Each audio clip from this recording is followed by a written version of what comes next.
What if Pokemon that evolve with evolutionary stones instead used a different stone? Like imagine Pikachu evolving with a Fire Stone, or Minchido with a Dusk Stone. So, I asked 9 other Fakemon artists to join me in drawing 10 new Pokemon that will be split evolutions.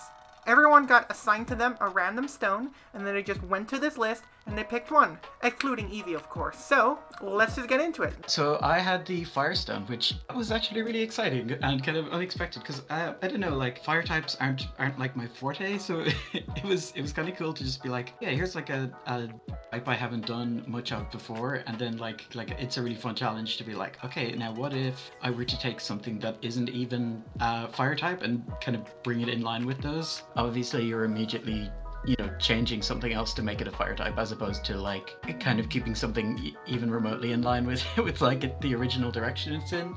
Because of that, then I ended up going for Munna, which is a Pokemon that I just love and is kind of underserved, I think, because it was such a like central thing for like a game mechanic in Gen 5 that hasn't been like remotely usable since. What if that kind of Pokemon gets kind of reinvented into a new type and like recontextualized? Like what could we do with that? I was kind of looking at like associations that I would have between like the naming of Munna, which is like a Baku, like a dream type here, kind of similar to Drowsy or that, and then adding in that kind of like what would be the fire upgrade version of that.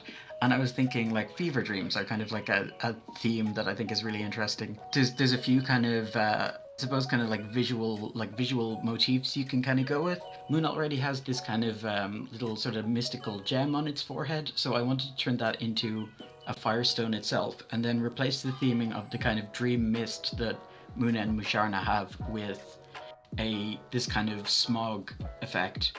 So I will show you now. This is my Pokemon Fevery, which is fever and reverie. It's a real little weirdo.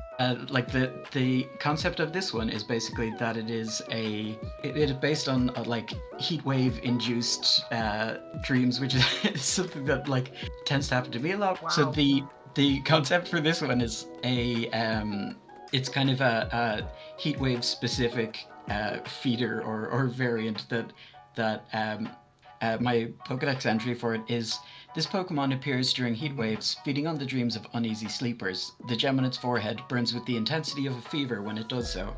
The gem, which is originally kind of like a little red crystal thing in Munna, becomes the Firestone itself, which is something I don't think I've seen happen in any of the stone evolutions. It feels like something that would have happened in Gen 1 and just didn't, but so I kind of wanted it to have like this Firestone was like a kind of was sort of discoloring the sort of dream mist that appears from Munna anyway, and turns it into this kind of really weird like psychedelic smog. And then that was just kind of like a fun excuse to play around with all these kind of flickering smog textures and stuff, and try and incorporate that into the art style a little bit. I really love this design. As soon as you said I'm gonna turn a mist, I was like, yeah, they're gonna turn it into smog, and this is a really solid design. It's really cute. Exactly. It's like one of those things that I feel like works as like a visual pun kind of nicely enough that it's like, oh yeah, like what would be the fire version of this mist creating creature, Oh yeah, 100%. Yeah, I really enjoyed this design as well. I love the smoky look on the hair. Oh my god, it's great. Yeah, I gave its whole kind of body has this weird kind of like trippy, floaty look.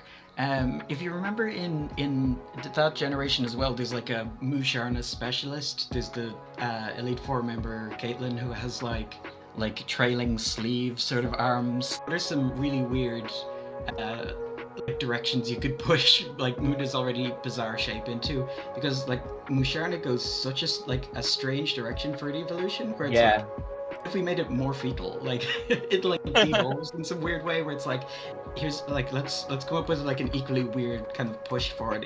I love the swirly eyes. Yeah, that was a lot of fun. I was like, okay, let's just kind of incorporate as many like weird, like psychedelic tropes and stuff into it as possible. Yeah, and the swirly eye, like in Pokemon, it already kind of signifies that the Pokemon is not feeling well. So I think that works just really well to say like, their brain is getting cooked. I also have a little shiny version of it here. I'm excited for this. Ooh. Oh Fun my coloring. god, Good I love choice. that. That's great. Probably about a good quarter or so of shinies are some shade of green, and there's the like lime ones which I love, and then there's some like, for as weird as this creature already is, I'll try and tie in some kind of muted greens. Ever since I discovered your art, I have been picking up little things here and there on what you do that I like, such as the way you shade your Pokemon, or like with the stone in its head, like you do the outline in a slightly different color. You'll see all that in my art in a little bit because I've stolen it from you. But Oh, but I like it so much. Yeah. But every time I look at yours, I pick up something new, and this time I'm seeing. I like how you make like. It's very simple. Like the whole silhouette's very simple, but like the details on the inside is really what makes it pop. So the silhouette works really well, and that's something I feel like I need to work on with mine. Is just making a simple silhouette and letting the details inside really fill it out like you do, and I really like that. Yeah, wow. I couldn't agree more with what James said. So, as someone else who also is familiar with your art, I have to say you are just the master at simplicity. You do so much with so little. Even just the shape, it's not just a googly squiggly loop-a-loo. It's almost like the Musharna is unfurled, yet it's still roughly tapier, drowsy shaped in a way. You can still tell what it's meant to be. It floors me with your shading and your color. It's so simple and so minimalistic, yet it does so much more. And as a person who struggles with making his Pokemon way too complicated, which you'll probably see in mine, I feel like I have a lot to learn from you. So great job. I love this. Absolutely. Yeah, Muna is like a really kind of good base for that, because it's a little pink blob. It's such a weird creature. Where do you think? It really is. I actually really like your design more than the original Muna. Right. Yeah. You make me sure to look good. Yeah. Yeah, it's a really fun kind of design to play with, and let's exaggerate the proportions of this really strange looking creature already. Well, I really like your design. I don't like it. I love your design. It's so well done. Thank you so much. One, I love your rendering style. It's absolutely amazing. And two, the shiny especially, I kind of want to lick it. It looks delicious. I'm glad someone else I don't know said if anyone that. else is feeling that, but yeah. That stone especially, you've made it look just absolutely delicious. It's really well done. Yours is probably inedible, but I'm still gonna try. It's a bit dangerous. Yeah, still gonna do it. I really love the idea of heat wave, sleepy drowsies, being in comparison to the whole dream stuff. I like the idea that when you see this thing in person, it has the shimmer around it, when you're in a heat wave and the air itself starts shimmering, very. Yeah, exactly. That's part of the kind of weirdness of its outline that I wanted to have, where it's kind of ambiguous what its proportions are a little bit, because it's just always sort of wobbling through the air. It's kind of hard to work out what size it is or how it moves exactly, because it's just kind of wobbly the whole time. No, that's very cool. Yeah, I wouldn't really know what else to say that anybody else hasn't said yet. It's so cool. The silhouette is clean. The color choices are clean. Everything translates so well. It looks like a fever dream. I wouldn't want to see that in one of my dreams or daydreams. It would creep me out, but in a great way. It's such a good design. Yeah, I agree. It's definitely kind of unsettling, but in a very cute way. I don't know, this is weird, but it kind of made me think of that weird dream sequence in the old Dumbo movie from Disney. Oh, yeah. I can see that. Oh my god, yeah. Pink elephant yeah. on parade. Exactly. Yeah, it's uncanny and it's kind of freaky, but it's very entertaining. It looks a little bit weird and a little bit creepy, but also looks friendly, and that's the key component with Pokemon. Yeah, exactly. Like a kind of cutesy-fied, Hieronymus Bosch sort of monster. Yeah. It's a paralysis demon you can hug. Aw. description. That's good tagline the original for it. tagline for Pokemon. Oh wow, I'm next. Okay, all right. I got some bullet points here. I came slightly prepared. I chose Staryu as my stone Pokemon, and I got the Dusk Stone, which is probably one of the coolest stones you could get. Sorry, everyone. And I was really excited to get it because I haven't drawn a ghost type Pokemon in a very long time, and I thought it'd be a cool idea to evolve Staryu into some kind of ghost. So this is the evolution, which I also gave a different name to, and I think I did a really good job with the name. That's Hoshinobi. Oh, that's It's, Starmie who? Get out of here with that. So it's an evolution of Staryu. Once it faints in battle, it can be revived with the Dust Stone to evolve into Hoshinobi. Oh, that's very cool. Oh, And- that's such a good idea. And I thought it'd be really cool to have him like kind of like, ghost, but like also look like a ninja star. So the name Hoshi means star in Japanese, and Shinobi together is like ninja star or something. I don't know if it translates right, but yeah, I thought that was a pretty cool name. It's something that kills, and it's also something because ninja stars, you're supposed to kill people, but it also Yeah. is the thing. That's very cool. I thought you were gonna go with like a space thing. You were gonna call it Star Us, like the galaxy sky. I thought you were going with that. I would but have this is accepted fine. that. Yeah. At first, I was gonna try to go with something a little more galactic, actually, but I just love the idea of just keeping it like like slightly water type. The original colors kind of make me think of Starmie's shiny color too. I guess it's kind of small on the screen, but the shiny kind of gives the Yeah, full you can story. open it. I It's see. basically based off of dead coral, and so basically it's just dead. It's just a dead Pokemon. But Hoshinobi is the evolved form of Staryu using the Dusk Stone. This Pokemon is quite stealthy. Some say they can be found floating above water at night. Hoshinobi are known to be aggressive and attack when least expected. They are protective of their environment and will stop at nothing to make sure they keep their domain free of pollution. So they're pretty aggressive, and they go out of their way to attack like, polluters and stuff like that. It's basically the Captain Planet of the sea. Based. I thought that was a pretty cool evolution to Staryu. Staryu is like one of those Pokemon that also I feel doesn't get a lot of love in these games. And what better way to make what better way to make Staryu like than a ghost, This is my favorite Beyblade. Oh my god, that's too accurate. Yeah, it's the first thing I thought. That's so good. No, but in all seriousness, like I really enjoy like how I enjoy this design. I love the crack going through the crest on the front and a couple of the blades. That's a really nice little touch. This is very sharp, pun intended. I just noticed that. It's like its soul is cracked. That's why it's died or something. Yes, yes. I put a lot of effort into like the lore. I mean, I'm not great at explaining things, but I feel like the picture kind of says it all there. The symbolism is very stacked up high, and I love it. The dead coral color for the shiny is, genius, but it's also just white because it's a ghost, and it's green because it's ectoplasm. Like, it just all works out. I think the name is really clever too.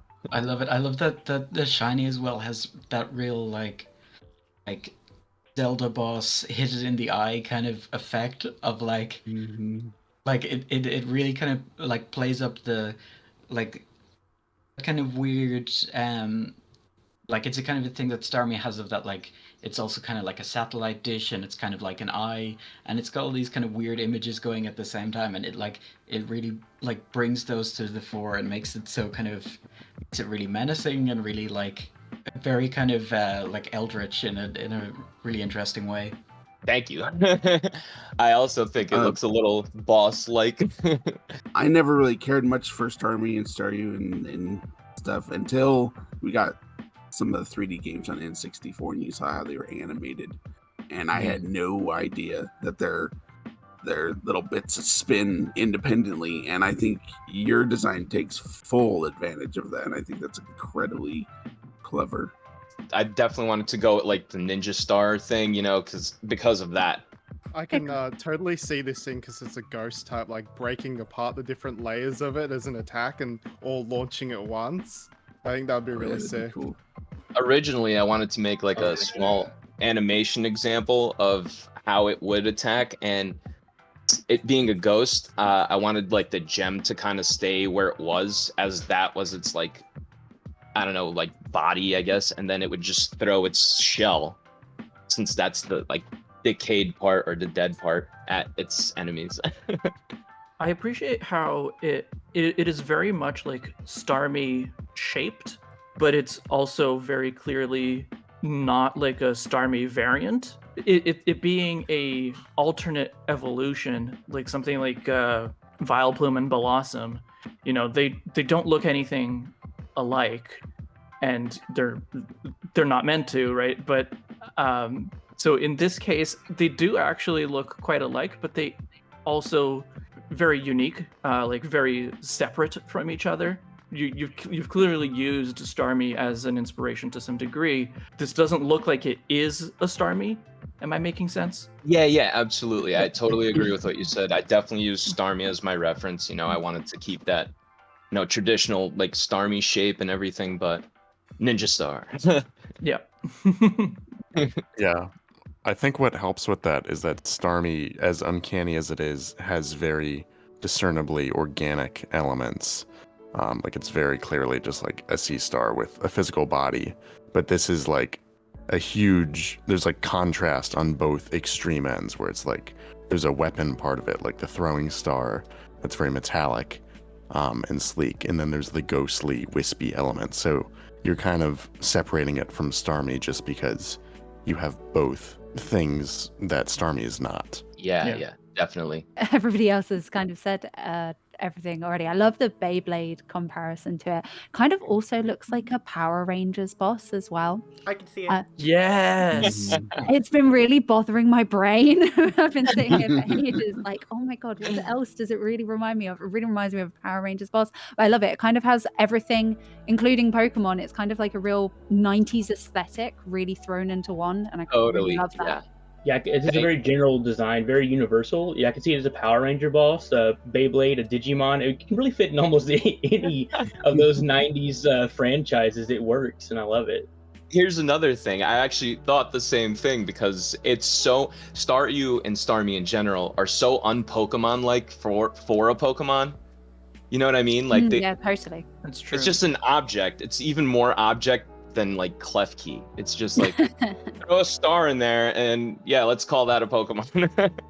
That line does feel like kind of like an early experiment in like the Ultra Beast direction, where it's like the Pokemon don't have to have like faces or like moving body parts or any of these kind of things. They could be like completely stationary, like weird shapes that like can like rotate at like impossible angles and like all these incredible different like features, and then they'll still animate it like it's a really cute, lovable little guy that you want to have in your house. Yeah. I mean, that's actually what I was gonna say. Like, it has a similar energy to like again Klefki or Aegislash, where it's just a possessed object. So that again like ties really nicely into the whole ghost type thing. Like, it looks like it could just be 3 throwing stars and a gem that one day decided it wanted to be alive and protect the environment. Yeah, totally. That is a cool idea. Thank you so much. Maybe you could double this as a convergent mon. It could, yeah, totally could. So I, in my opinion, got the worst stone imaginable. I got the grass, the leaf stone.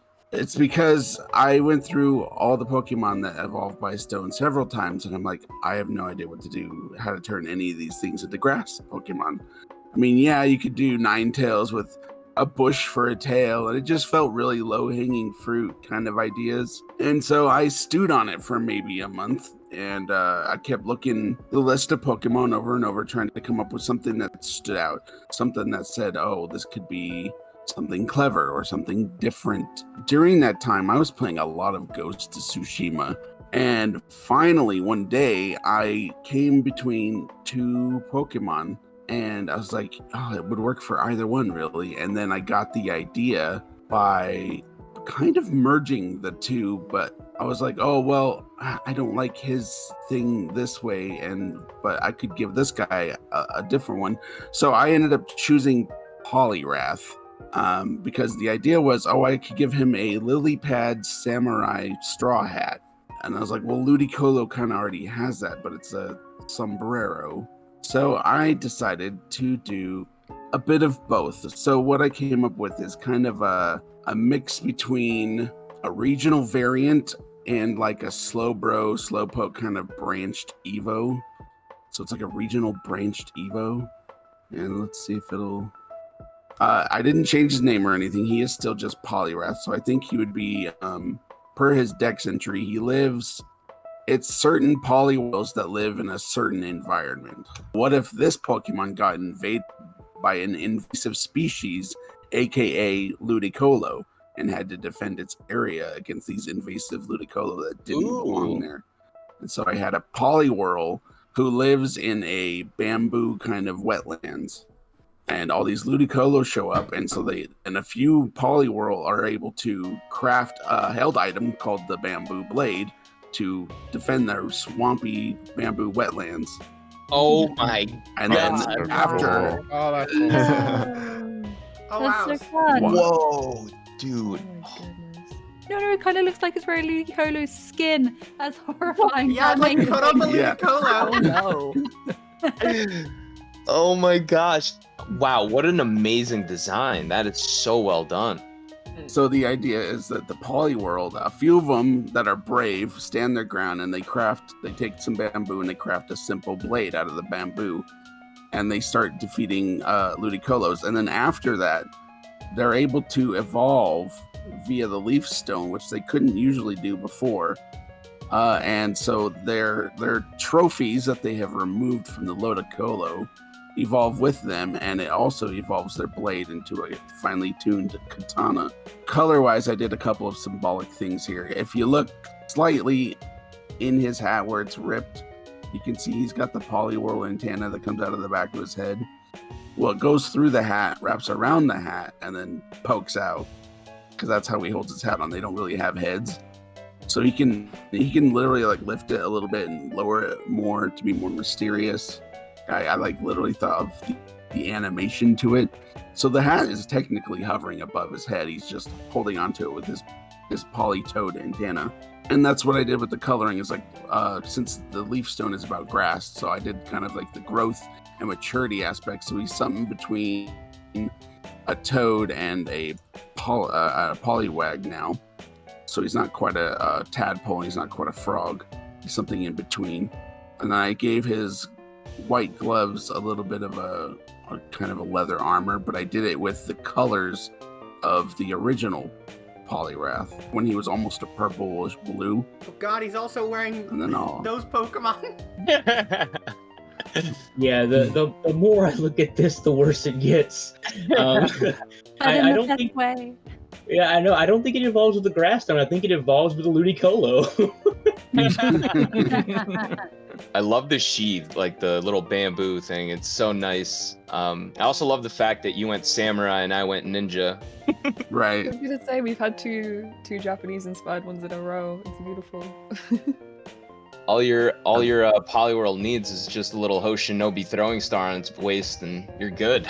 Yeah, I Yeah, they even could looked work into together. some other samurai stuff. Yeah, We'll add that in post. I looked at what's his name? The one now I can't remember his name. He's the Kenshin, yeah, yeah? Rurouni Kenshin. He's got the X on his face. That's what gave me the X on my yeah. Poliwrath nose. That's where I got that from.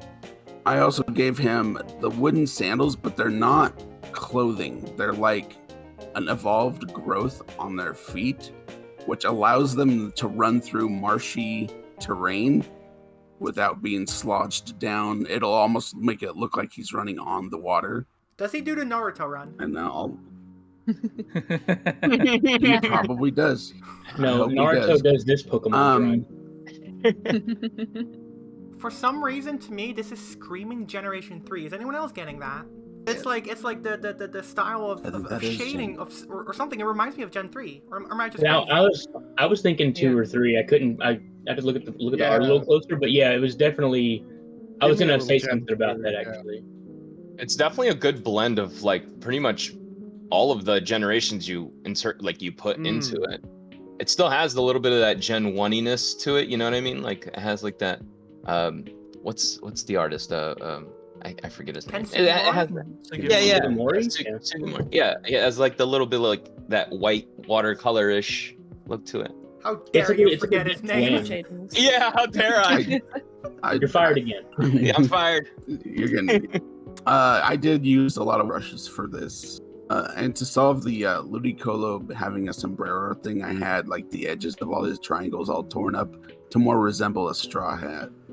And then I bulged it out at the top and gave it, the lower tier has Lombres triangles, and the second top tier has Lotad's triangles. When I first looked at it, my initial reaction was like, "Oh, that's a bit much for something that's supposed to be like a regional form, you know? Like it's very different." But when you look closer at it, if you remove the hat, if you remove the Ludicolo skin and all of that, it's actually still very, very close to a Polyrath. So I think that works out really well. It obviously has a lot more going on top of that gives it more of a unique personality. If you look at just what the like quote unquote actual Pokemon, you didn't really change it that much from normal Polyrath. So I appreciate that. Yeah, I just wanted to subtly give him a little bit of Polytoad in the cheeks and a couple of changes to make him more frog-like. At first, it's like, you know, you see all the kind of horrifying things he's done to the Ludicolo, and then you look at his little cheeks, and it's so cute. I've always kind of imagined Ludicolo as sort of wearing some sort of a coat anyway, that it's more or less detachable and that it's just got kind of a lot of straw, because it's very hard to imagine really the life cycle of that creature. It starts out with like 6 legs and then turns into a like all tadpole creature and then becomes some sort of like wide pineapple sort of thing. It goes through so many bizarre changes that I imagine at least one of them has to be a costume anyway. So I think this is very fitting. That it's like, Wherever its life cycle starts, it definitely ends here. For the shiny, I did a little bit more original Polyrath colors, and then Colo parts are Ludicolo shiny colors. Yeah, I could see that. There's the Pokedex entry. My Yo, wow. oh, that's fun. Whoa. Legends Oh, Arceus. that Straight layout. up. Oh, So yeah. nice. Of course. I looked at a lot of reference art for Japanese paintings to try and just to try and get the little painted bamboo thing on the background, Those like little like to look right and to look authentic. And It is beautiful, I tell ya. I'm making this my background. This is so well done, Donnie. Oh my gosh.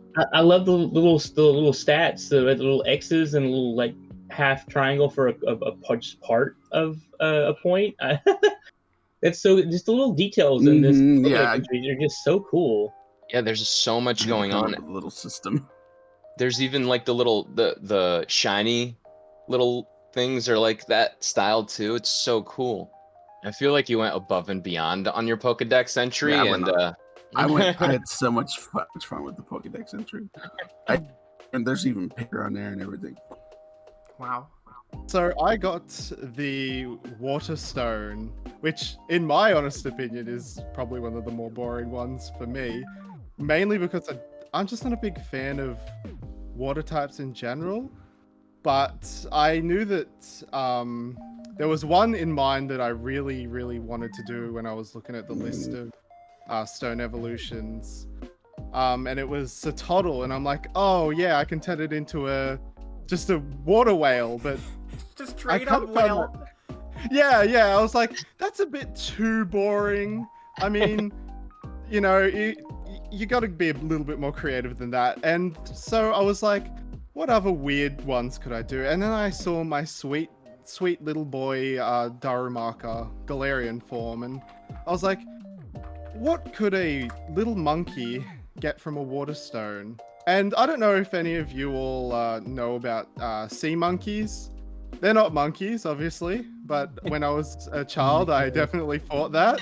Oh yeah, me too. Sure. Oh, okay, good. Okay, good. Yeah, so my idea was, what if the evolution to Galarian Darumaka was a sea monkey? It was a bit hard though with the whole idea of the Zen mode. So I went a little different with the Zen mode, and I decided instead to turn that into, and I hope I'm pronouncing this correctly, it's again another Japanese thing, it's like a cryptid called the Ningen, I believe. It doesn't look exactly like it, it's not exactly the same, but it is inspired by it. So here is Dartemina. Oh, So whoa. Yeah, I it's love kind of that. like, Oh, nice. It's Oh, it's so good. very much a stretched out Darmanitan in the normal form, but I wanted to kind of keep to that brine shrimp sea monkey kind of shape while keeping the joke. For its like normal form, I kind of gave it the free little head things that brine shrimp have, and giving it little ice crystals. It keeps the ice type still, but you add in the water from the water stone, obviously.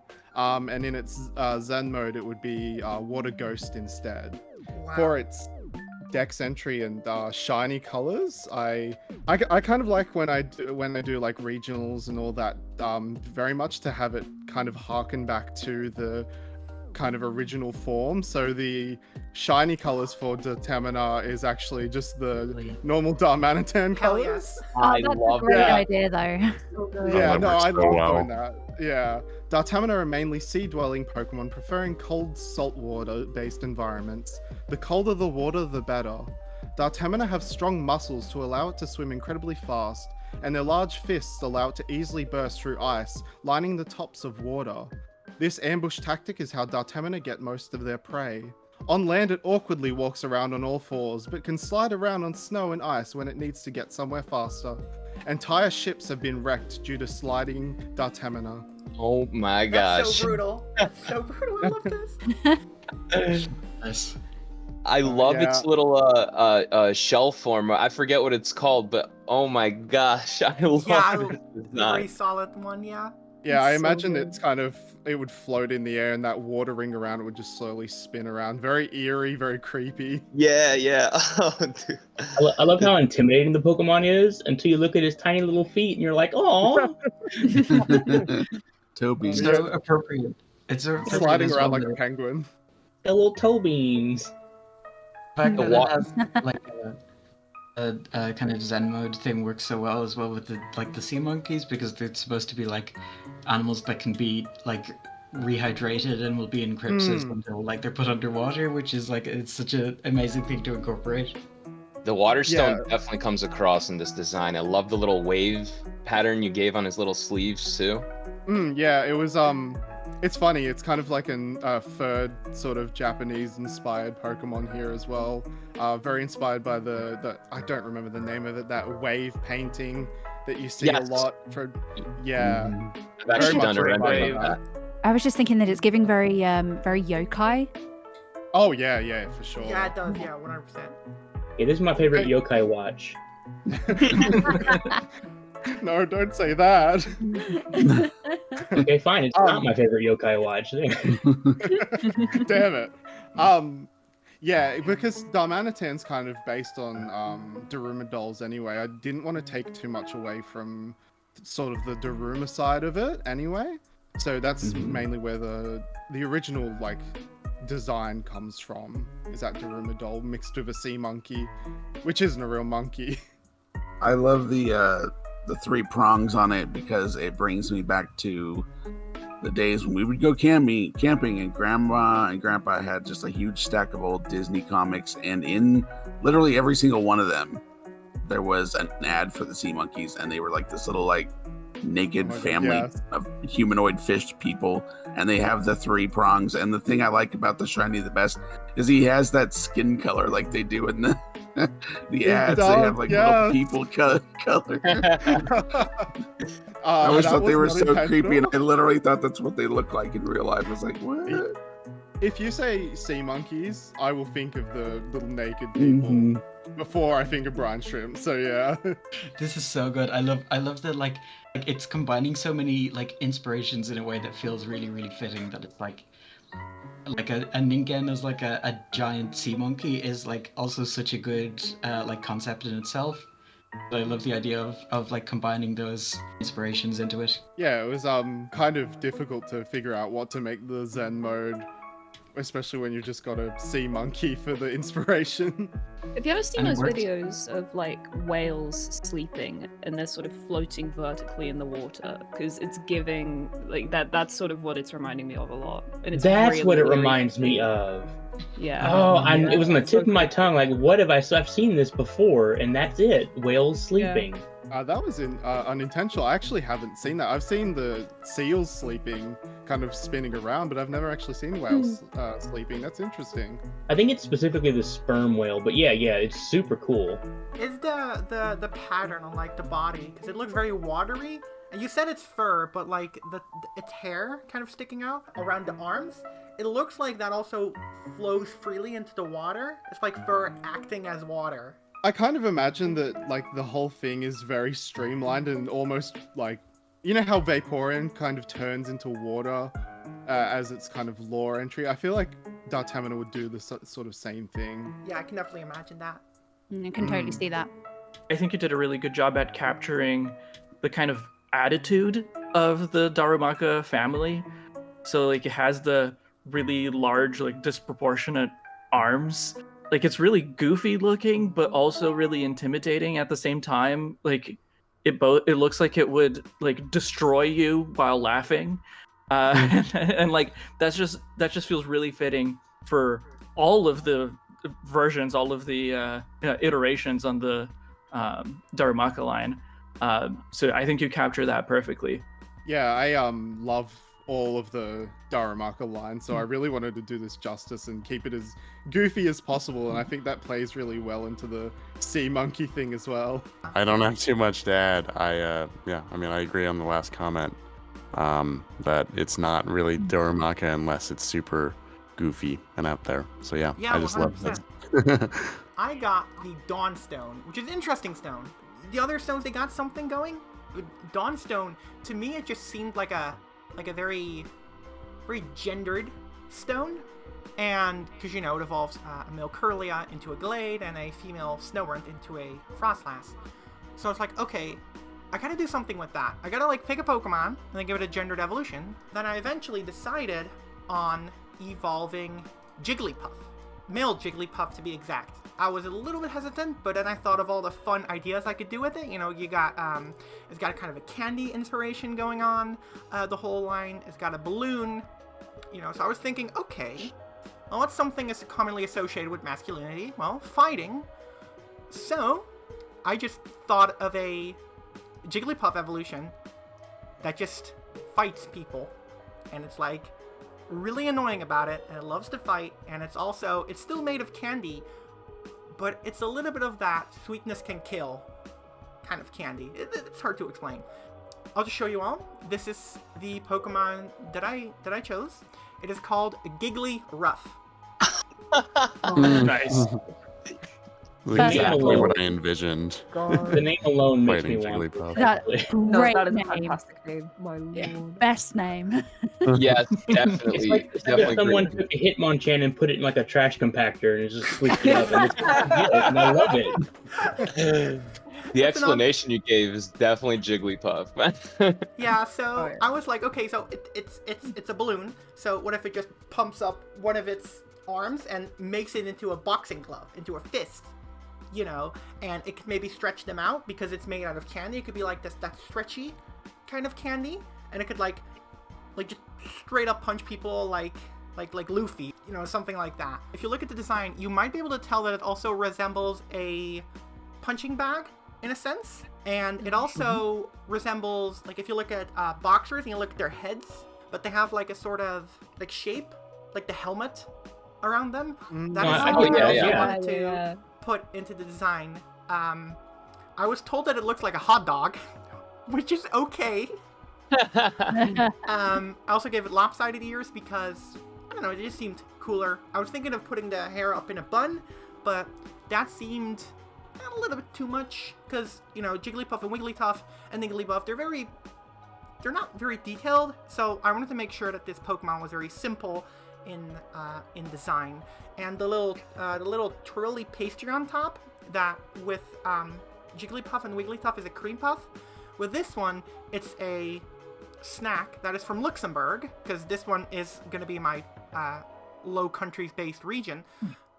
It's called, I'm going to butcher this pronunciation, by the way, Verwollereter or something like that. It's basically a donut that's from Luxembourg. That's pretty much it, and has that little shape on top, because I knew I wanted to do something else with the pastry on top. Keeping it a cream puff, that seemed a little, I don't know, that seemed a little bit lazy to me. It also got like a little, like, it looks like blood that's coming out of his mouth. It's not, it might be a little bit too edgy for Pokemon, but it's like a little bit of like sweet stuff coming out of its body. Okay, so its dex entry is, it loves to fight and play pranks on others. In battles, it can inflate its fists to hit even harder than before. Its sweat gives off a sweet scent which relaxes muscles. This can lower one's guard as an effect as well. Be careful. So pretty much the more it fights, the more it sweats, the more the Pokemon, you know, around it that it's fighting, they just start to relax, because they're like, oh, what's that sweet, sweet smell? And then you just get clobbered. Huh. That's such a great idea for a Pokedex entry.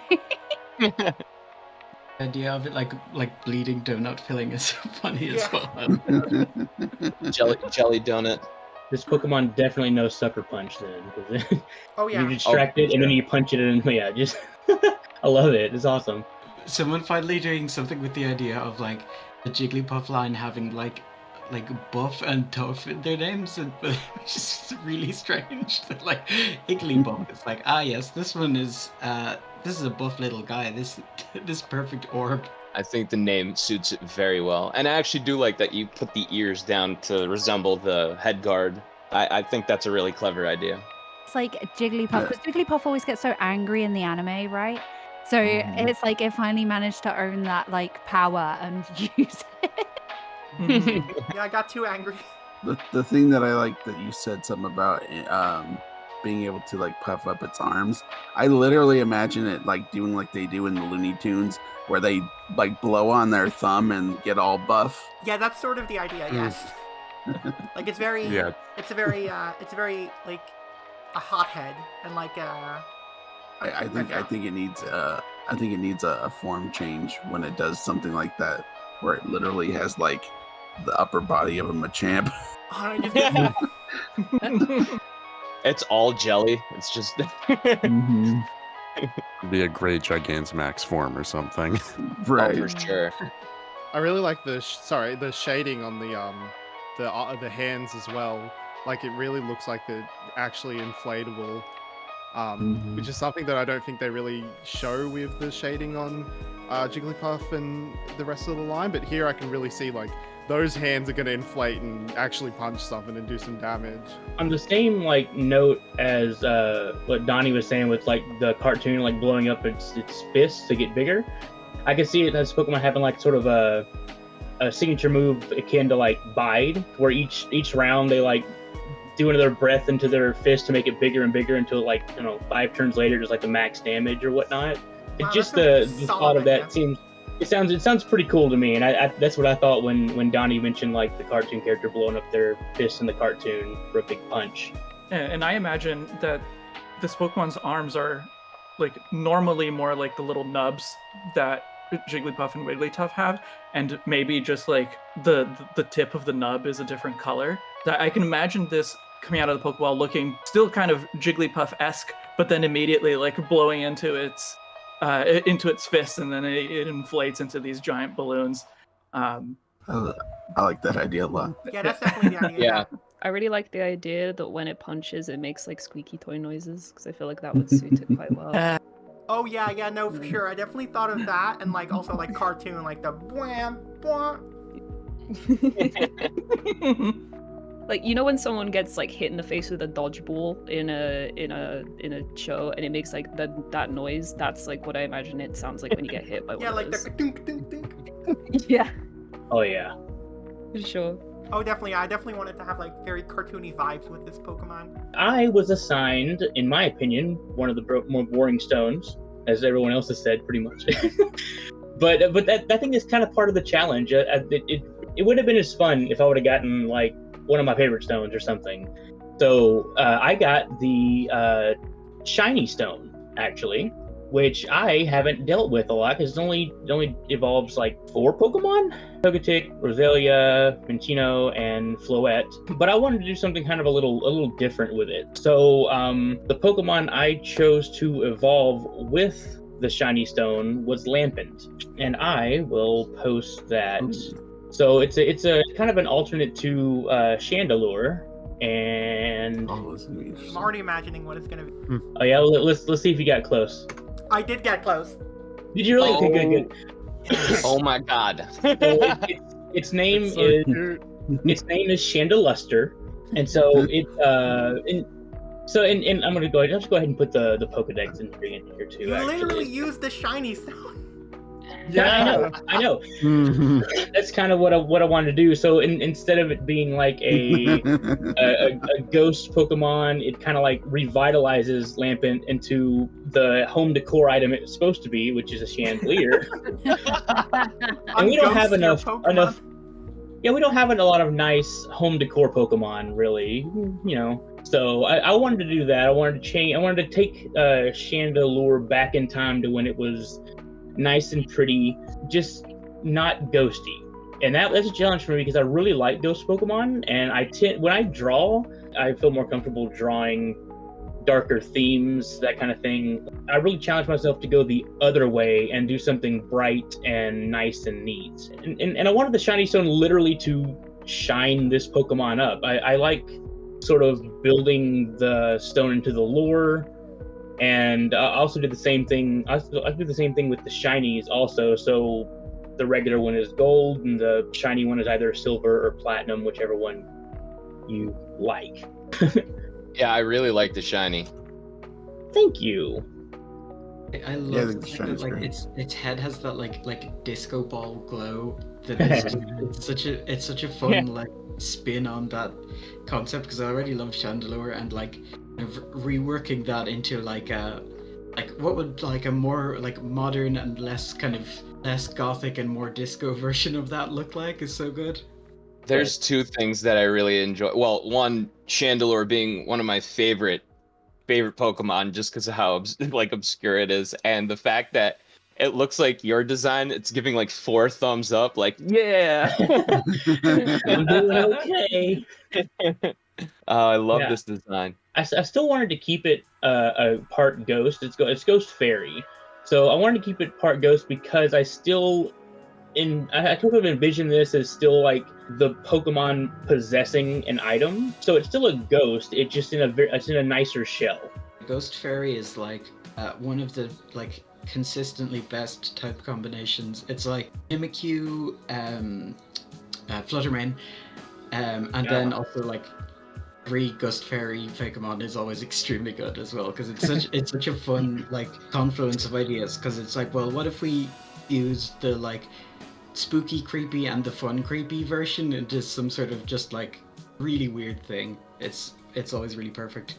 When you have like a split evolution like this, I really like it when they're like almost as far apart as they can be, with still being like able to be seen as the same line of Pokemon.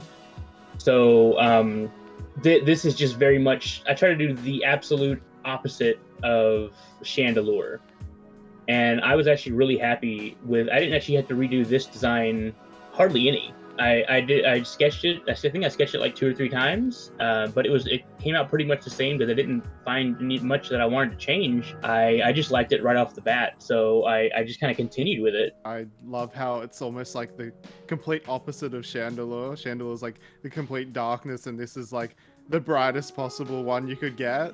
And just that face, I love its face. It makes me so happy to look at it. Very cute face.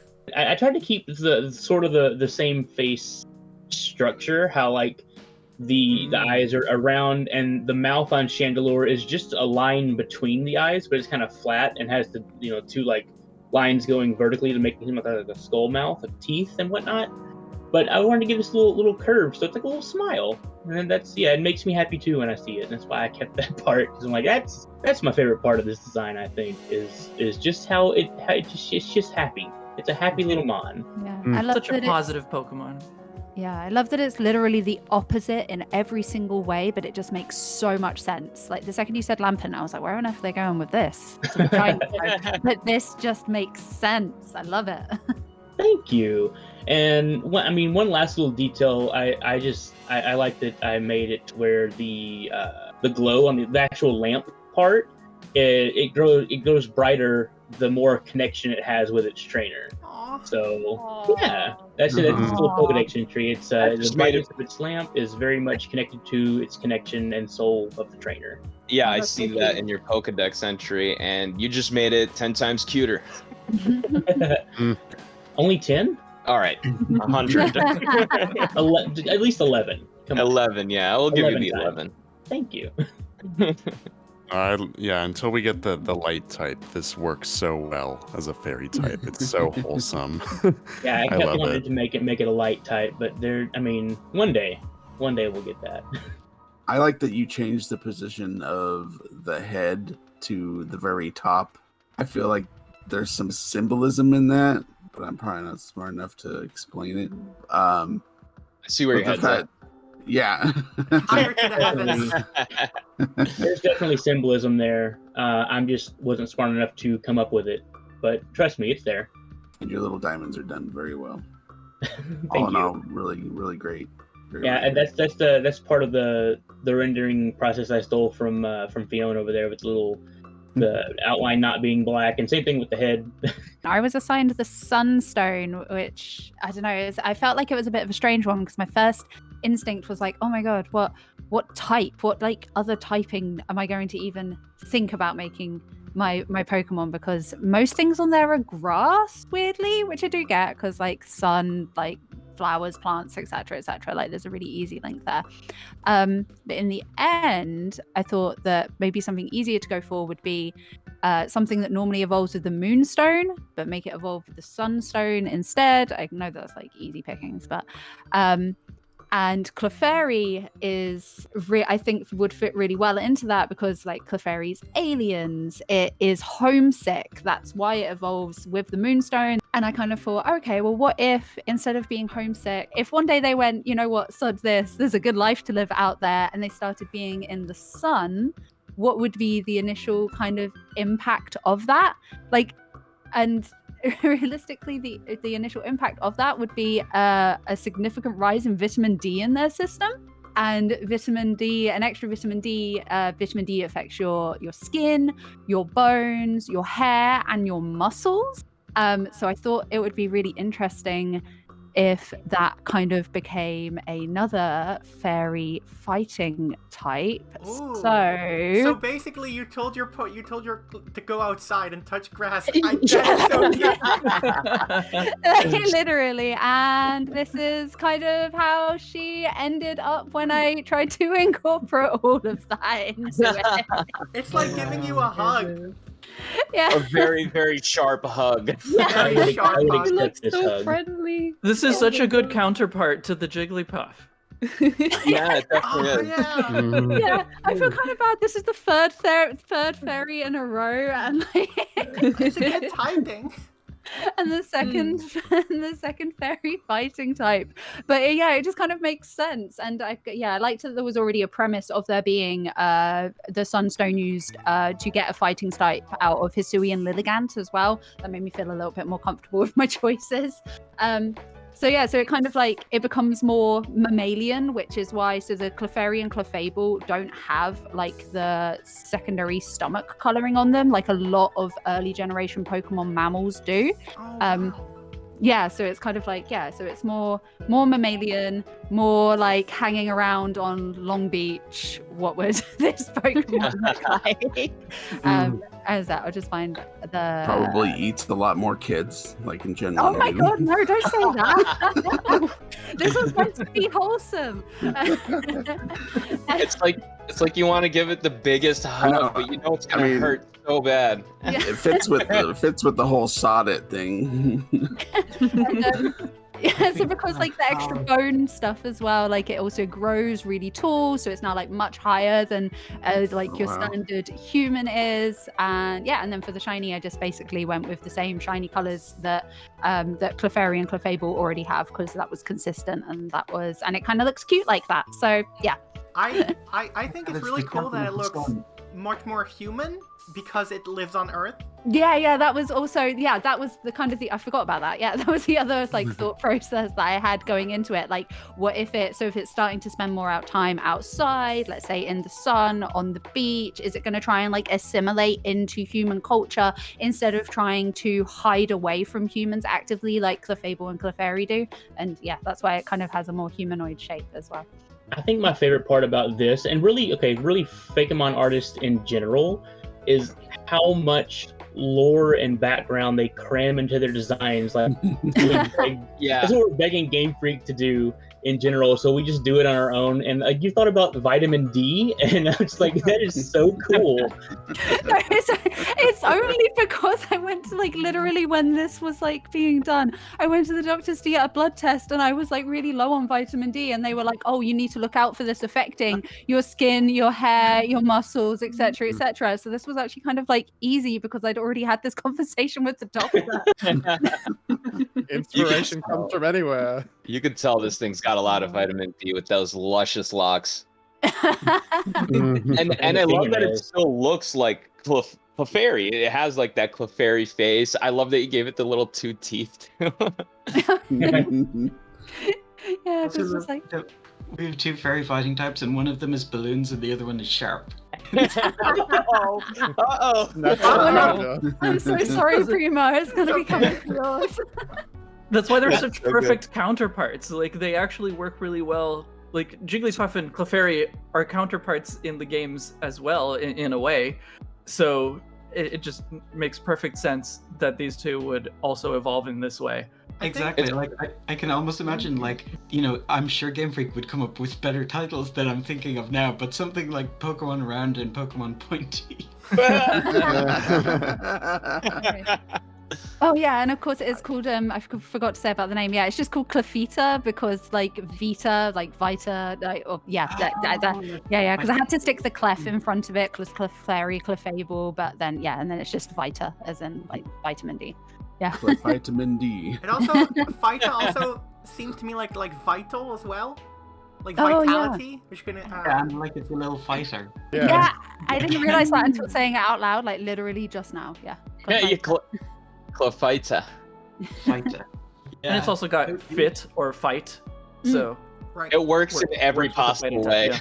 Oh, I didn't even mean for it. Amazing. You know, something else that jumps out about this is I'm looking at just the silhouette in the Pokedex entry, and it kind of takes me back to early Pokemon, like back when like the anime first came out and they had Who's That Pokemon, and I didn't have internet. So like a lot of the Pokemon that showed up there is like I saw the silhouette and I'm like, I have no idea what that is. And so it was just that sense of anticipation coming back. I'm gonna learn what a new Pokemon is because I had no idea what it was. It was still Gen 1. So if I just imagine seeing the silhouette, I'm just like so intrigued, like what is this going to be? Oh my god. Yeah. And then I see it and I'm like, oh my god, it's so cool. Yeah, it's massive. It's just nostalgia. It's very, very. It gives me a very big sense of nostalgia for some reason, and I like it. Oh, cool. No, I really appreciate that because I was really aiming for it to fit. Because obviously, every generation visually looks very different, and I was very like wanting it to fit in that Gen 1, Gen 2 kind of area. So nostalgia works. Yay. Yeah, I think that's really cool. That ability as an artist to like go back and recall older artistic philosophies, because I think a lot of our instincts are like, oh, you know, if we're creating you know, a new stone evolution now, we have to fit it into the modern generation. But no, you double down on the aesthetics of retro Pokemon, and that's awesome. I kind of like how this Pokemon stole Screamtail's head ornament.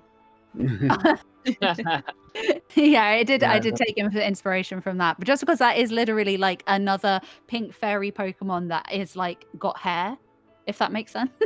Oh yeah, no, I wasn't saying it was a bad thing. I actually really like it because it's like it's literally like an evolution thing. Sometimes things come back because they are more useful for that species. even though it's a different species, like it can assimilate things, and I really like the curly tail in the end, head hair, I guess. What am I saying? Yeah, the Clefairy and Jigglypuff lines very much do kind of like play off each other in that kind of way as well. So it's like a really fun kind of like back and forth between them of like they even like occasionally swap which one uses a spiral motif as well. That comes up between both of them in different times. The thing that I'm just noticing with the contrast between both of our designs is that yours looks threatening but is very sweet, and mine looks sweet but is very threatening. That's true. I was gonna say that I like that. I like that Clefita and Giggly Ruff look like they can play together and actually handle each other's issues. But I also like that Clefita looks like the obvious choice of somebody giving Beware a love interest that he can hug that he won't kill instantly. Oh, I didn't even think of that. Yeah, the one kind of like little detail that I really liked about this is the wings on the feet. It looks like a very heavy Pokemon, especially with those really big muscular arms. But with the little wings on the feet, I can still imagine it hopping around all kind of light the way that Clefairy does. No, I was gonna aesthetically, say, it was like- really top heavy and it needed something. Right, I was yeah, gonna that makes say, sense too. Symbolically, like Yeah. the wings would normally be on like a Clefable's back, so that sort of symbolizes it like flying and going to space, whereas it, like having it on its ankles is very grounded and it's like down Oh to my earth. god. Oh yeah. Yeah, you're no. right. All right. So yeah, I had the Moonstone, and that is a very challenging one to categorize beyond the obvious fact that they all have, just some kind of connection to the moon, vaguely. I mean, some of them don't even, like Delcatty. I mean, they're just kind of cute, feminine-ish Pokemon. So I don't know. I wanted to do something that would cute and positive and just like a very friendly, gentle Pokemon. So I started thinking about, all these stone Pokemon, and one Pokemon that is very cute but then evolves into kind of a rougher, more angry one that's already been covered in this video is Poliwhirl, evolving into Poliwrath with the Water Stone, because it's like if you double down on its water powers, it just stays super aggressive, and it turns into like a giant brute that just punches. So I was like, well, what if you gave it a Moonstone and it kind of became strong in a different way, maybe mentally, maybe with psychic power. And I was like, well, what about like martial arts, specifically kind of yoga or meditation, which it's not really a martial art, but it's some kind of physical discipline. So it would be a good contrast with Poliwhirl or Poliwrath being kind of like a brains versus brawn sort of thing. Because this version is just super calm and would gain enlightenment through yoga, and kind of eventually would connect to the Moonstone by, when it meditates enough, maybe it transcends and gains kind of cosmic or astral abilities. I am looking forward to this. Here is Polivibe. Oh, nice. Oh my Oh, god. yeah. Awesome. Oh, the yin yang. Oh, I that love is the really lotus cool. flower. Lily pad on. That's so fun. Wow. I love it. I can't believe the name right now is just perfect. It's so so good with this design you made. I love that you changed the little tummy area to the yin yang. That is amazing. It's perfect. Yeah. It really is. I'm speechless, you. and that's hard to do. Thank you. It's almost, Yeah, no, it's almost like if mine had made peace instead of war. I was so excited when you unveiled yours, because I was like, mine is just like the total opposite. Right. It's the same Pokemon, but yeah. I like what that we both did, like the lily pad thing. We just did at the opposite ends. Oh, that's Yeah. really cool. Y'all both got like contrasting Pokemon. I was I surprised so far that nobody's doubled up on Pokemon, so I thought that was pretty cool. Yeah, I was looking forward to that. I was like, who's gonna do it? But yeah, I- I'm I- totally jealous of your yin yang thing. That's way so clever. I'm jealous I didn't think of it. That Yeah, wouldn't and- fit mine, but like I didn't come up with a clever design. I just kind of merged Politoed and Poliwrath at the same time. And I've tried to redo a design on Poliwrath's tummy. It's not easy. You did a great job with this. Thank you. Yeah, I was up super late last night trying to squeeze in like the spirals. I was like, oh no, it's not going to discernibly be an evolution of the poly family without it. Like, I need the black squiggles or spirals in the yin yang symbol, but it looked terrible. It looked like way too complicated. And it wasn't until like 1 a.m. last night when I literally like remembered that Polytoad existed. And I looked at it and I was like, oh, this doesn't have the squiggles on its tummy. I love that with those kind of like last minute sort of design realizations where you're like, oh wait, it's so simple. The answer was in front of me all along, because you just like remember something of like that's always so exciting. Like, that is one of my favorite things about designing stuff, is just like, oh, it fits now. Wait a minute, I like this spiral works as, it actually matches this other spiral perfectly, and I can like substitute that in, and it has the theming and symbolism that is needed. Wait, does this imply that Polyvibe always beats Poliwrath because it's a psychic type? I mean, maybe.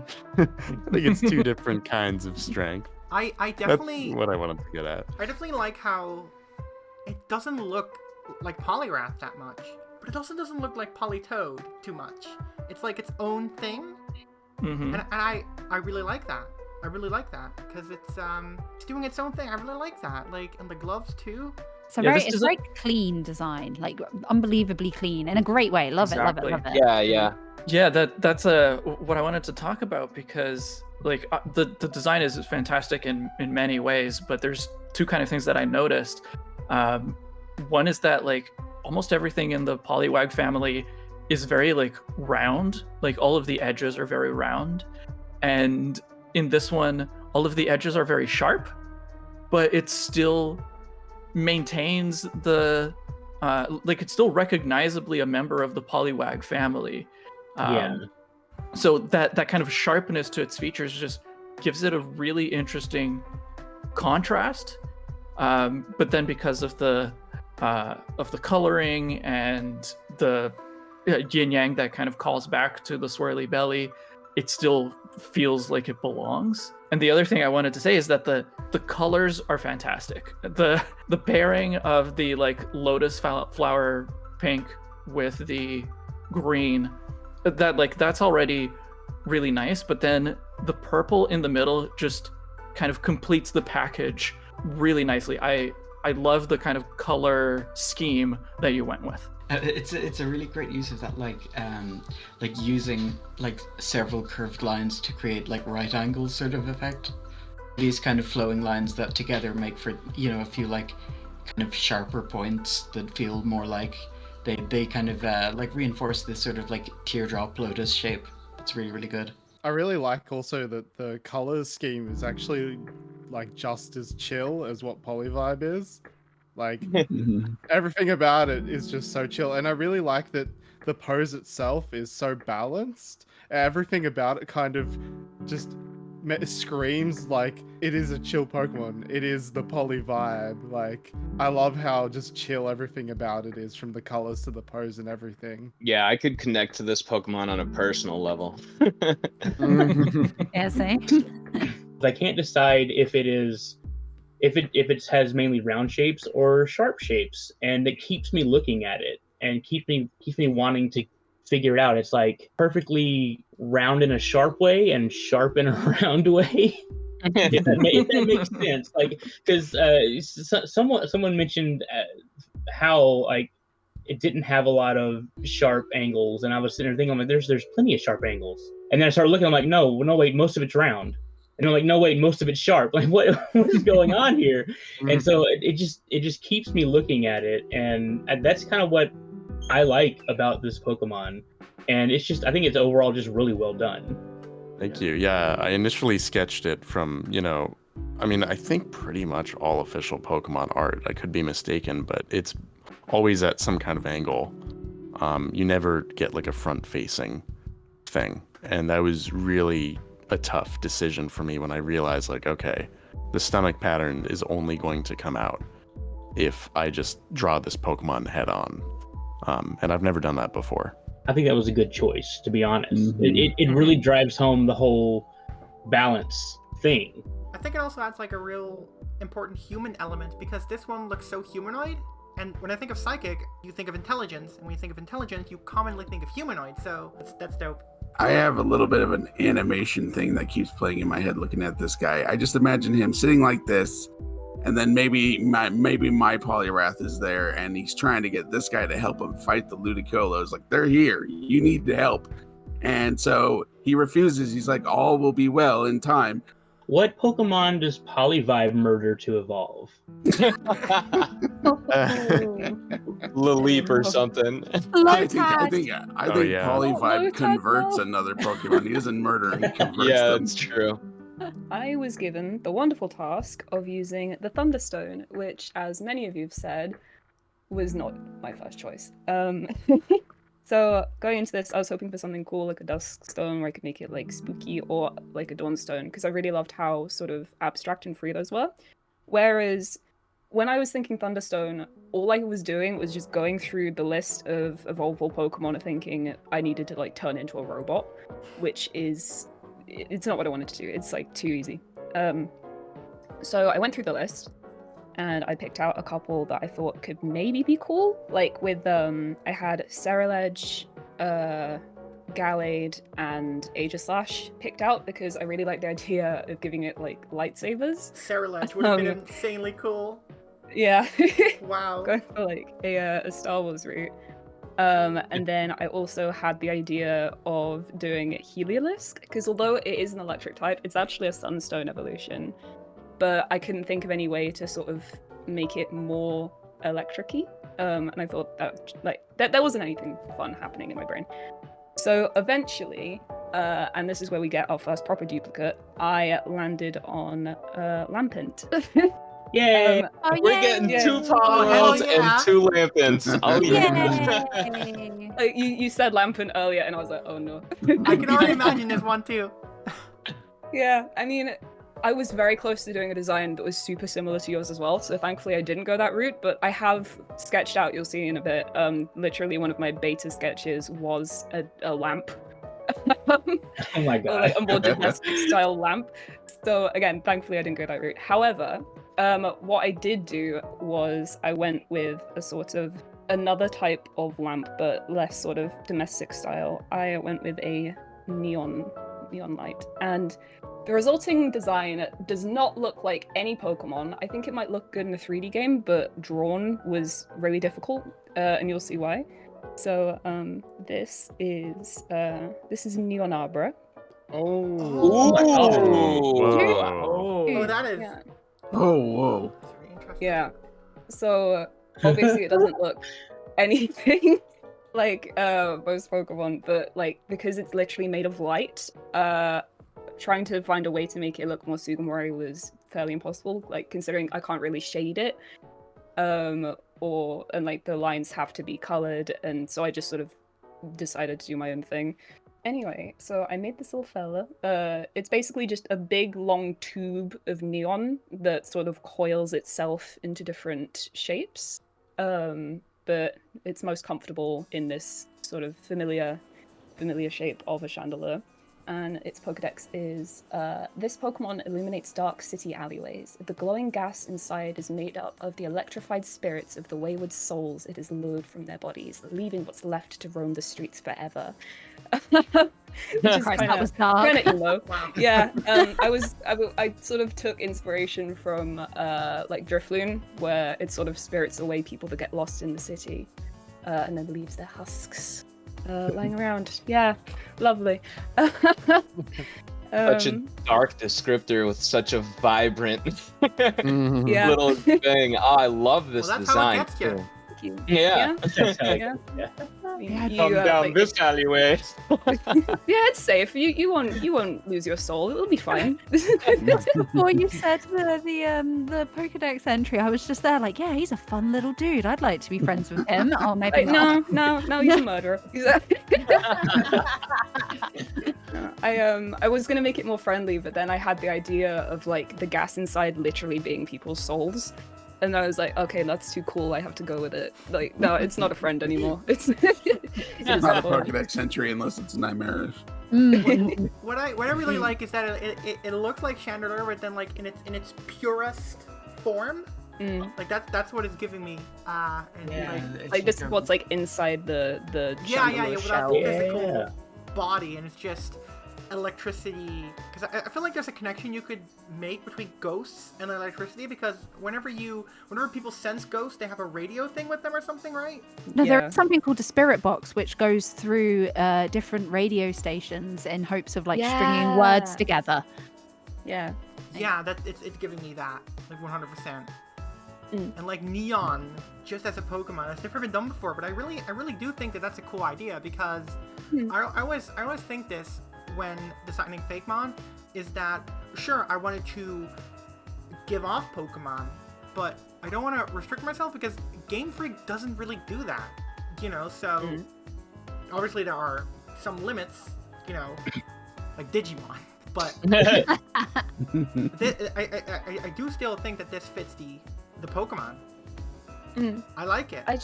I don't really know if this would be the sort of thing that would ever show up in a game. Like, I don't know if it would translate to it super well. Like a 3D game, definitely more so than the 2D ones. But... Yeah, definitely 3D. It's definitely giving me 3D. Yeah, I could see it like animating so well, and like almost like on that line, I also have or something, kind of Oh, reshaping. You did not make an animation, did you? No, I didn't. I nearly did that. I was gonna say I have a little supporting group of images I drew to sort of explain him. The Chandelure. Are you kidding? How dare you show us all up like this? Yes. Oh my god. This is exactly what I was thinking when you were talking about it. I could see it living in like a big city and like changing its shape to blend in with other neon signs until it can like capture someone's soul, and then always comes back to this original shape, kind of like how like if you stretch a spring or deform a paperclip, if you heat it up, it'll like remember its shape and go back to its original form. Like, I think this knows it's supposed to be a Chandelure, so when it's done being something else, it goes back to that general shape because it's its memory. I love this. I like the idea that like when it's moving around, it sort of slithers kind of through the air like a snake. I also like the idea that it, like a noodle. Like if it's being like like a little noodle, like when it wants to like get its prey or something, it can lure someone into a back alley by turning into like an exit sign and stuff like that. Like the that's cool. Exit your like life. a mimic. Yeah, but on the right. Of the image I just put on the initial sketch, that's what it was originally. That was my first idea, and again, thankfully I didn't do that because that's just an indoor lamp, very similar to the previous one. I actually really like that design, though. I mean, it looks fantastic, and I love your perspective in this little side drawing here with the little Chandelure in the background. That So definitely makes it creepy. feel. That definitely adds a whole lot. Really love the little kind of like Pokemon and me reaction it has as well. Oh yeah, I can Right. definitely see it doing that. It adds so much more liveliness to it. Now I wish I did that as well. I love I that feel it like just I needed says to- a noodle. Yeah, I mean it's literally what That's it is. cute. It's so cute.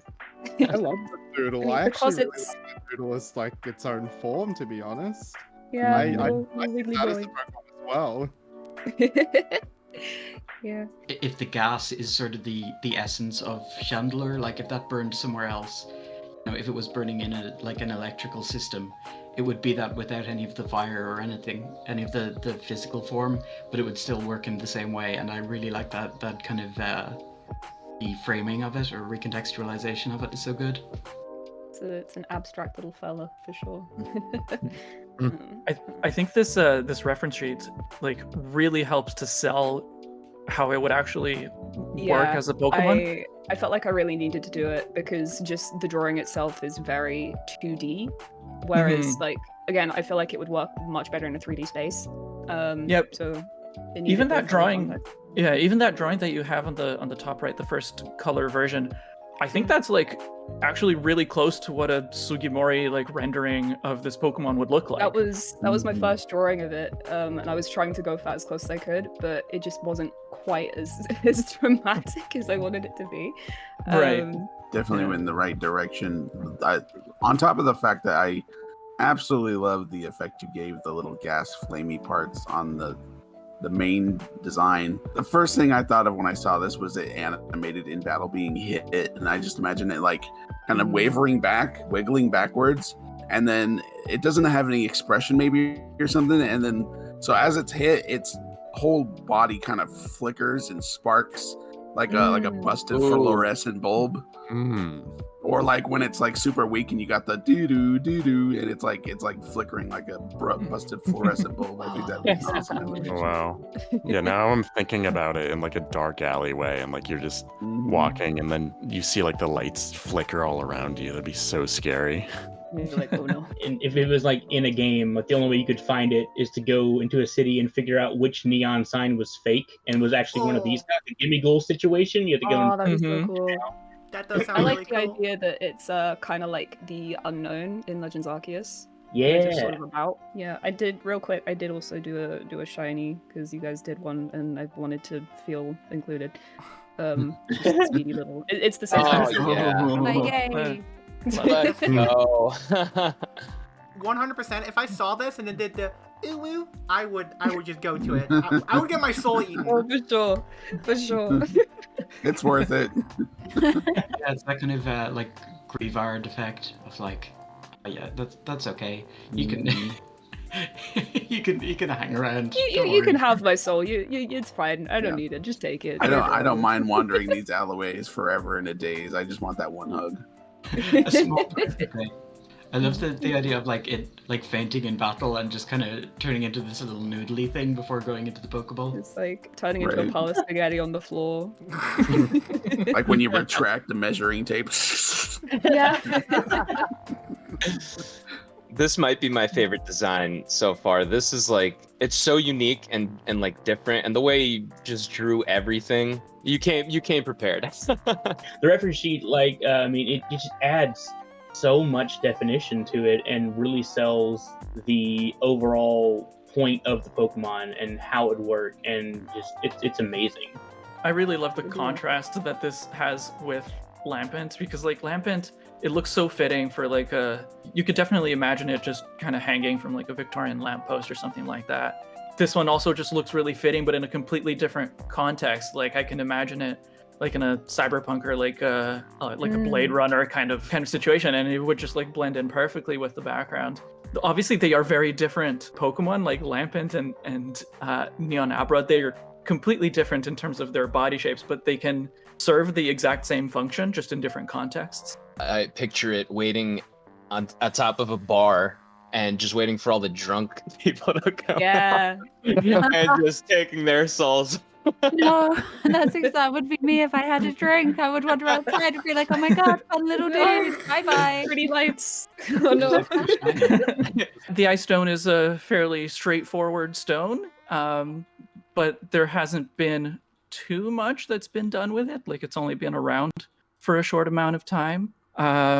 So I felt like I had a little bit of freedom to work with it. And ultimately, I picked Misdreavus as my Pokemon. Misdreavus it's a Pokemon that is known for kind of tugging on people's hair. It just likes to have fun by scaring people. So it makes like crying noises. It makes screeching noises. The connection that I made there was to wind, like the howling wind. So I took a lot of inspiration from harpies, creatures from Greek mythology.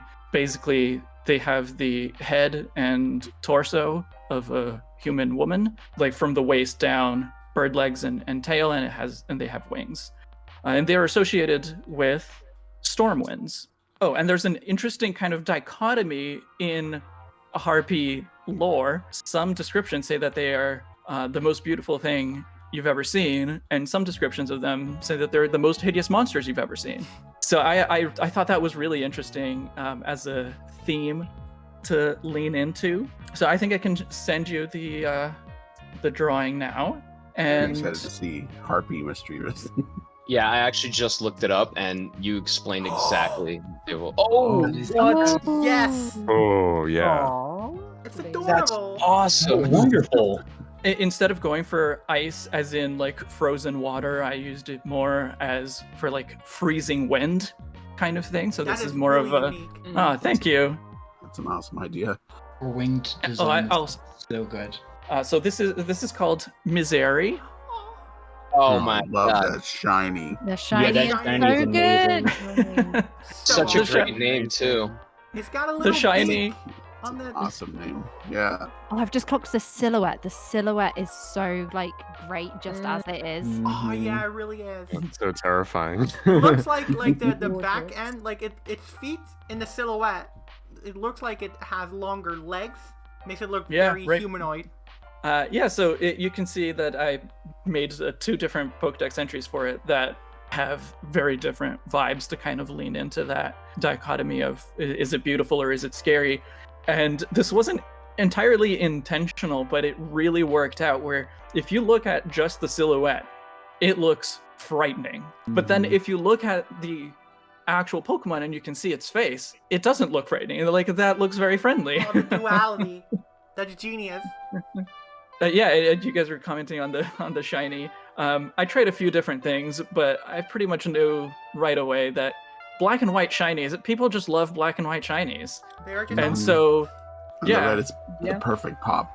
the goth girl aesthetic was just too perfect for this Pokemon. Right. Yeah, the little red accent as if it was like that little stripe of hair.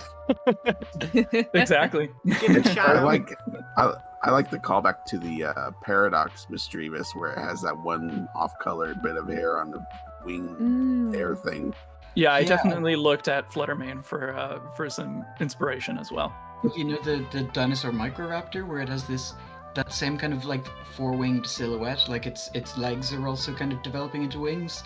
So it's got that same this like really odd like 4-winged silhouette that matches really nicely with Miseri's kind of general shape. It's really cool. Its name is Misery.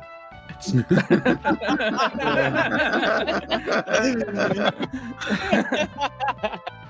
Yeah, that name is so perfect though. Speaking of that, because I see how you put the air also in the name, and it's perfect. It's a I can't great claim too much design. credit for that one. That was suggested by one of my viewers, but it is a perfect name. It suits me very well. Yeah. The beak. I said this before, but like the little beak thing. Like it looks like a nose, but it's like the top of a beak. That's so cute. It's so subtle. Yeah. But it's like the first thing I Very I saw. owl-like. Yeah. Yeah, it's And the definitely eyes. a cute Pokemon, but very intimidating silhouette, like you said. I would Mhm. 100% have this one on my team. It is like the perfect Oh, for sure. combination of scary but cute. Oh, I really love it. It's Awesome. skewt. It's cute. Yeah. It's managed to find that like great in between that I think a lot of like split evolutions find, where you look at it and it is obviously very different from Mischievous, but immediately and like Miss Maggie's and all that jazz, but obviously them at the same time, if that makes sense.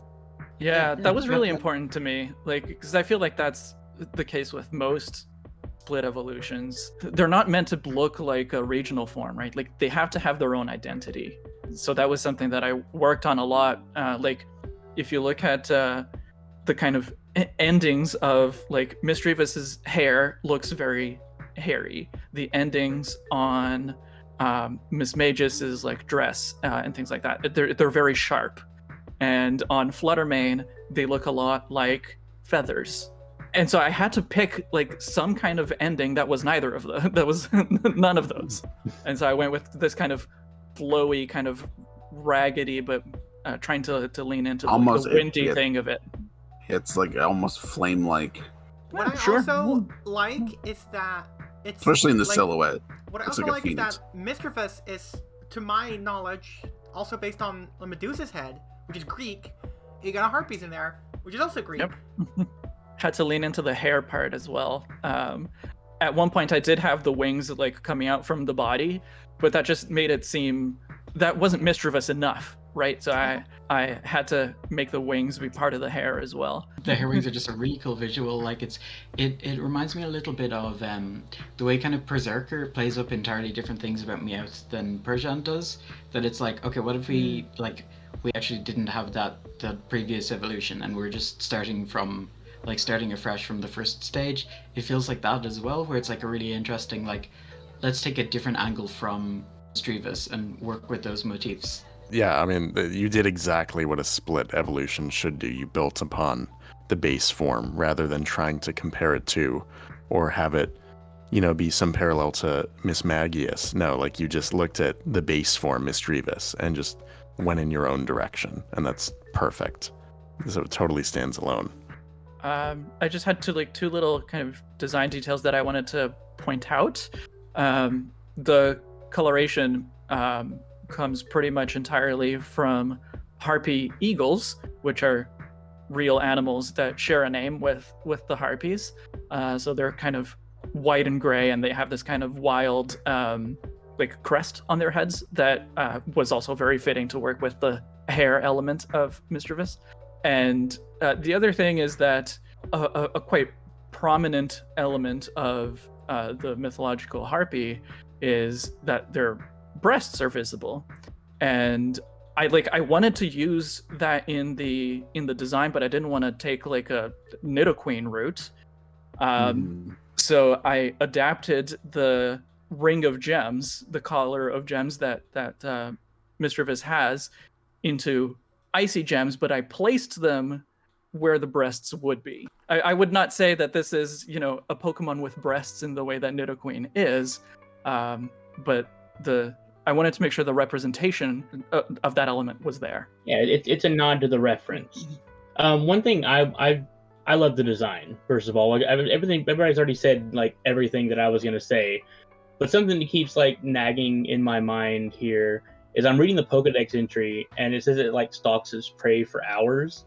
And with its name Misery, I want to give it like a weird twist on the phrase "misery loves company." Like it, it will hunt you for hours because it wants you company for food, obviously. But just misery loves company just seems like a really a cool dark twist you could take on it.